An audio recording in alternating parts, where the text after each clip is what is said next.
Good afternoon, everyone, and welcome to the June Keys Penguin Habitat. My name's Michelle. I'm joined today with Susie and 23 of our penguins. Now, if you're looking at our penguins, you might notice that there are some that don't look like the others. Well, those 3 penguins are our juveniles. And our juveniles are very distinctive because they don't have that double black band across their chest like you can see on Gats right here. Now, if you want to see, they're kind of spending a lot of time in the water. This is their migration time, and they already had their morning breakfast. I'm offering them a nice little lunch, but you'll notice that they run up and they'll run back down really quickly. It's because they're very wary during this time of year, because normally these penguins would be only staying in the water, not coming up on land, and that's how they would get all their food. Now what Susie's doing is she's actually keeping tabs of how much each animal is getting. So when I tell her nice things about the youngsters, that they are still eating both types, but you might see a little whatever, she's white, red on her bracelet. She only eats capelin. But then I have little Patsy here,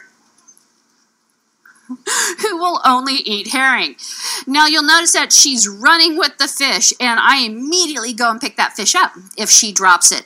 And the reason is we have seagulls around here that are looking for a free meal as well. Now I don't see any right now, but they will be here, and they will come down and try to snatch that fish, and that scares the penguins even more. So we want to make sure that we try to pick up everything so that our penguins will try to come up and do it again. Now we have Robbie coming up here. We have Matson. You can see just how quick Matson comes up. He doesn't want to spend a lot of time here.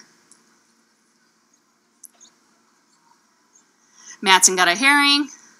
And then Robbie, each animal has their own little ways that they like to eat. Robbie likes to catch his food. Want one more? Oh, that was a little big. So when it's in the water, it's called fair game, and we're going to see who actually is going to get that. And this is where me knowing the band numbers or the bead colors is really important, because I can actually see the colors through the water, and I can see which penguin is picking it up.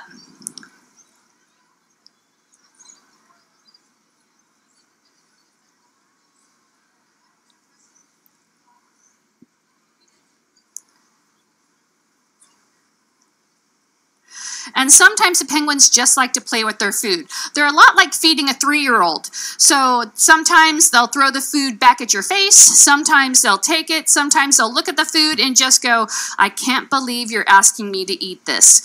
So much like a 3-year-old, and penguins in exhibit settings like ours can live to be 20, 30 years old. So think of that next time you're feeding your 3-year-old. I have it for 20 years. Yay me.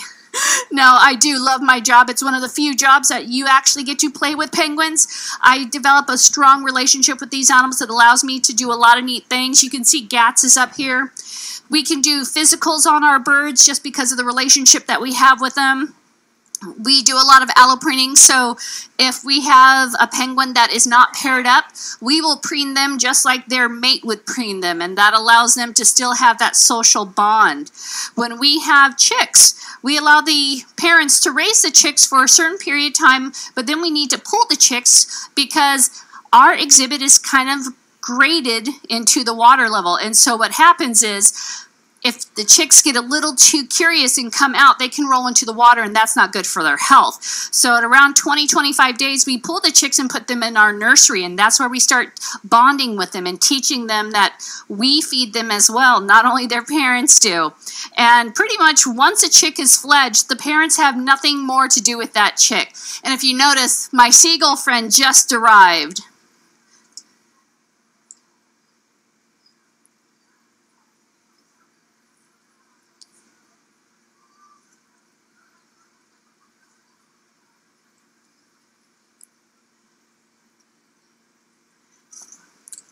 This is that 3-year-old coming out. I'm going to give it to Patsy. There you go. Lily got a herring.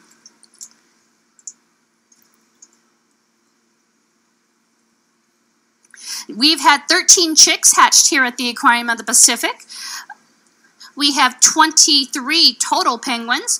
Some penguins that we actually send off to other facilities. We want to make sure when we are looking at our penguins, we are a subset of the North American colony. So occasionally for genetic diversity, we will send penguins off and we will receive penguins. So Admiral Fancy Pants, who is actually in the water right now, he was one of those animals that we traded for Newsom, who was here not too long ago. And we do that with other facilities to make sure that genetic diversity maintains the highest level within our colonies. Now here's one of the juveniles that I was talking about. This is Dee. She was named after Dee Boersma, who is one of the lead researchers of all Magellanic penguins. That's a big herring.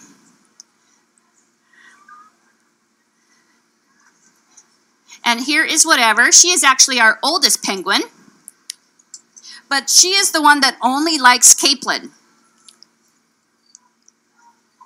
And she, on a good day, will eat about 25 to 30 capelin a day.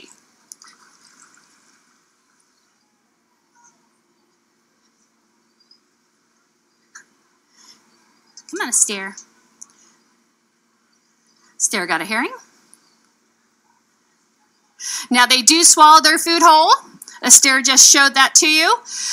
When they catch it, they actually have little barbs, and that fish stays on the barb. So they look really cute and cuddly, but we're not going to be kind of manhandling them without gloves or anything like that, because they can do quite a bit of damage to our own skin.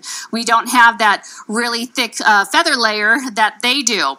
Now, penguins are extremely dense when it comes to their weight. Gats here weighs roughly around 15 to 16 pounds. He is a normal size penguin, and one thing that I always like to point out is in the size of a quarter, they have up to 70 feathers, whereas a normal bird will only have about 8 to 10. So you can just imagine how dense those feathers are. And it's really important that they're constantly preening. So that's what he's doing right now. He is working air into those feathers. When you see them dive down, you'll see bubbles coming up. That are the bubbles coming up from the feathers, the air that's inside the feathers that they have worked through. So it's really important that they maintain that coat, because that's what keeps them nice and warm. Well, at this point, I would like to say thank you all for coming to the aquarium. Your admission does help us take care of all of our animals. So for myself, Susie, and the rest of the clan, we hope you enjoy your day here at the Aquarium of the Pacific, and happy Thanksgiving.